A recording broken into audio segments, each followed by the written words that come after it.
Got it. Hi, my name is Dee Lisa West. I'm a dream doula and a creativity coach. I am Christina Spataro. I'm a psychotherapist and relationship coach. I help people overcome obstacles in their lives and relationships. And today we're going to talk about one of those obstacles that comes up quite a lot. I know I've experienced it myself, and many of my clients have this issue. Have you ever heard the what you resist persists? Mm-hmm. Mm-hmm. And it's a human idea that you Yes. see something, you don't like it, you resist it. You have a Mm, feeling, you don't like it, you resist it.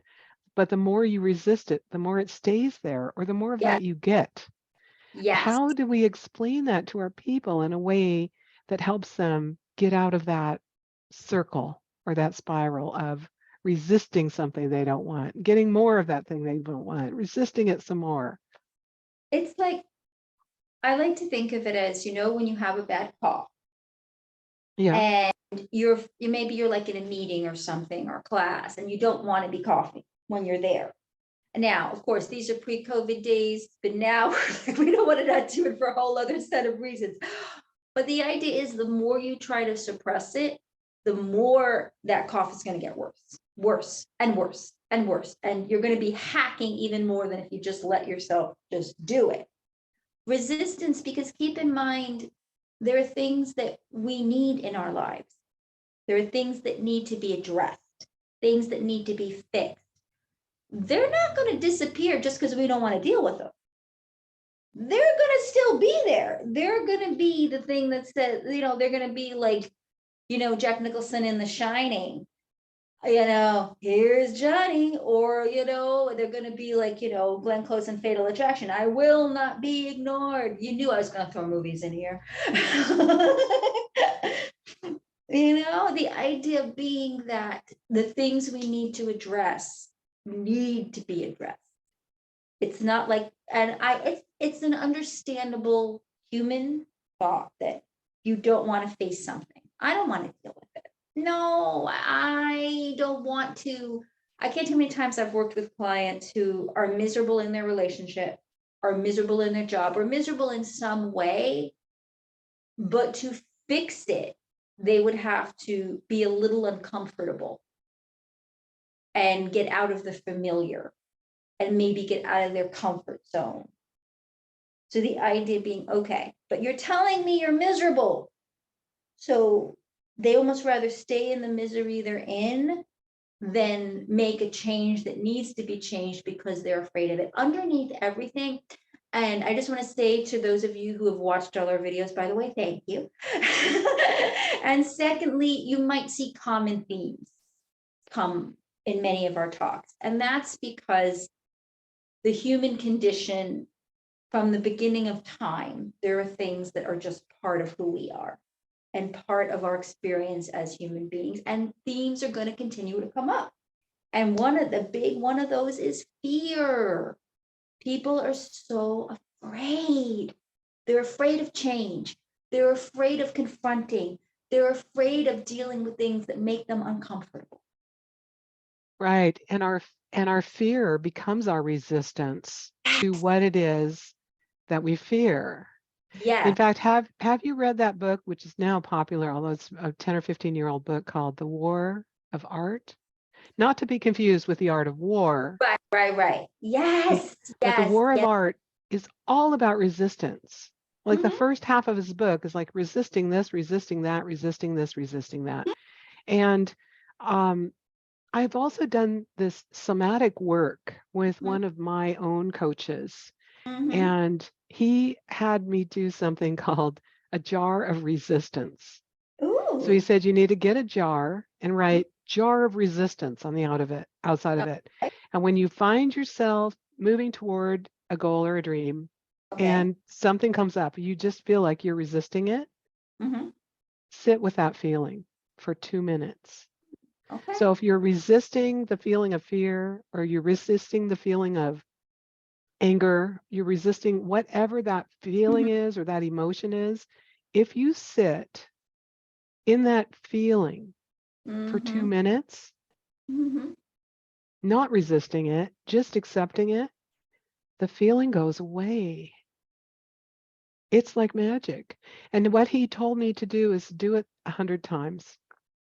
When Okay. I had 100 pennies in the jar, then I would be good at noticing when I came up against resistance Mm. and then just letting it be.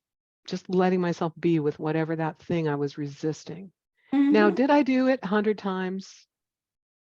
No, not yet. But it's a really interesting experiment Yes. when you It, think like we can feel it. You can feel it in your body oh when you yeah. start to resist something, Mhm. your muscles tense up, maybe your breath gets shallow. Uh, you might start thinking of mean things to say to someone. Yeah,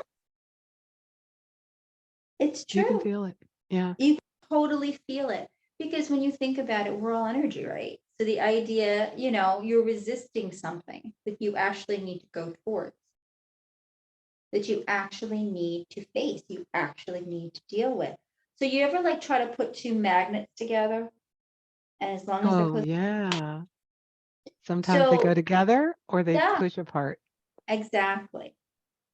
The polarity. So the problem is now when you're with something that needs to come together, it's going to come together, but you're like afraid of it. So you're trying to pull it away. You're trying to Mm. pull away, pull away, pull away. Because, and the thing that's the most important to us is usually the thing we resist the most. Oh, wait. Say that again. That's such a wise The tidbit. usually the thing that you resist the most is tied to something that is the most important to you Right. because you're afraid. We say we want stuff, right? We say, oh, I want that job. I want that relationship. I want this. But deep down, we're afraid of what happens when we get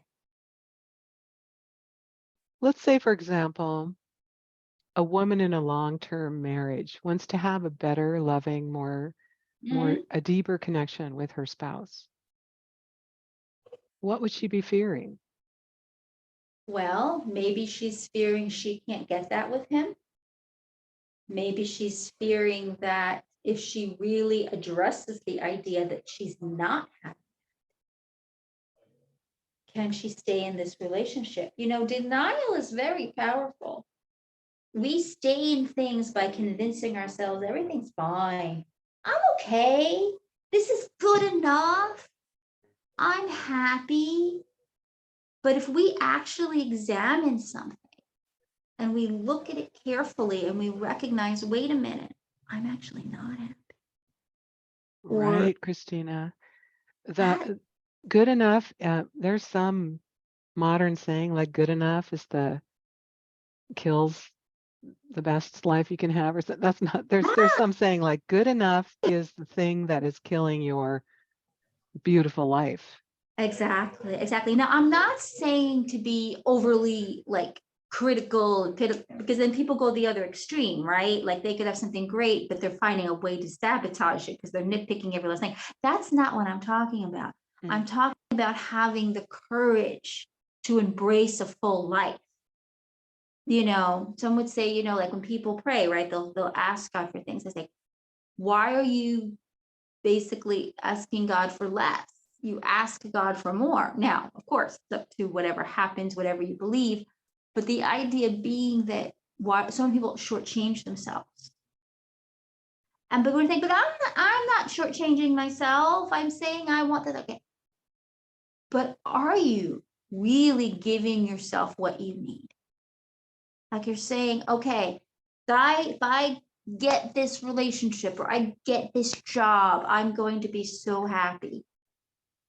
Okay, I'm not saying you won't, but you're hanging a lot of hopes on that. The question is, what do you really need to be happy? And what is it about that you think I must have this to be happy? What are you really saying? What is it you really feel you're lacking in your life? And what is it you should really be going? Right, because I when I guide people to go for a dream, I mean I ask them to dream big. to dream so Yeah, big that they need help from a higher power to get there, yes, that they absolutely. don't know how to get there They don't. on their own, Right. that it has a good in it for not only them, but for others. Yes. And so Yes. when you have a dream that's that big and you're Right. going for it, you're going to come Mhm. up against resistance in yourself because you're like, "Oh, can I even have this?" Yes. Yes. Because it's the good enough thing. Well, this is good enough. Yeah. I can get better. And again, I caution people because some people are being like overly critical and don't perfectly good relationships because they keep like, I'm not talking about shiny new object syndrome. That's not what I'm talking about. Yeah. Shiny new Yeah. object syndrome, you're always looking for the better thing. No, no. I'm talking about digging deep into your soul and not just looking at what society says you should want or what you think you want, but or your family says you want, but like what is it you really want deep down there and Yeah, in having fact, I say it in a I use a different word than want, although that works. Like what do you want? Mhm. What would you love? I actually like your word. I like your word. What would you love? Because want kind of gives you like the Yeah. you kind of want it, but can you get Right. it? It's like that there's Right. a desire in there that's not really fulfilled until you think about something Yeah. else. But what would you love?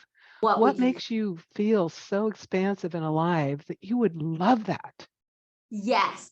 Yes, you would And then love. why are you resisting what you would love? Yes.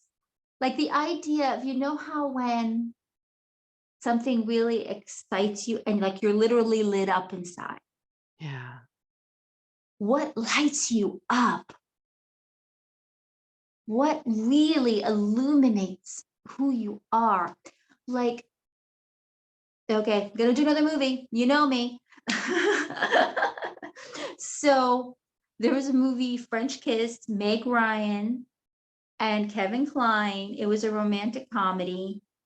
And the Meg Ryan character, was a very one of she played one of those like, kind of nervous people who very afraid to take chances, very much I just want things to be steady. A really good person, but kind of living very safely. And of course, that whole call to adventure thing, the catalyst, spoiler alert, is when her fiance on his trip to France basically tells her he's in love with someone else, he's picking up with her. So now she's forced to totally get out of her comfort zone. Like she's terrified of flying, petrified of flying, and she has to get on a plane.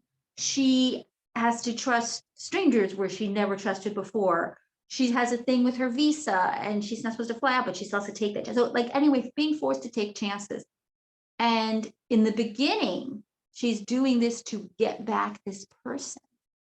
But in the process of going through all these things and all this stuff that happened to her, she actually has a deeper awakening where she realizes, spoiler alert, what she thought she wanted isn't actually what would really light her up. And there's a scene in the movie, so let me think of it, because the guy who played her, who was her fiance, said, it's like somebody turned a big light on inside you, a big bright Kate light. And so that's what made me think of it, the idea that what turns that big light on inside of you? What? I love that concept that you're illuminated because Yes, there's so many things like we are light yes, and you can say I see the light of your soul in your eyes. mhm, And so if we remember that when we're lit up, it yes, is like our higher self being so happy that we're living our best life. We're illuminating yes, everything around us and inspiring others to live an illuminated life as well. yes, absolutely. Ooh, So that gave me the shivers when I said I that. know. So the idea is when you are, so what you resist persists because you're supposed to face it. You're supposed to go through it so that you can illuminate your life so that you can have the brightest life possible. Yes. Yes. Okay, so listeners, if you feel yourself resisting something, I suggest you notice and you just sit with it. Put a timer on for 2 minutes and see what happens. Because the Mhm. first time I did that, I was just squirming in my seat. Those 2 minutes seemed like 15 or 20. And I realized the second or third or fourth time I did it that as I sit there in 2 minutes timing, the resistance I feel in my body gets less and less and less. And then I usually have an idea of one step I can take to move Mhm. toward my illuminated goal or Yeah. dream. Yes. Yeah. Yeah. Beautiful. Well, thank you, Christina, for your time today. As always, a pleasure. Pleasure is all mine too. Thank you. All right.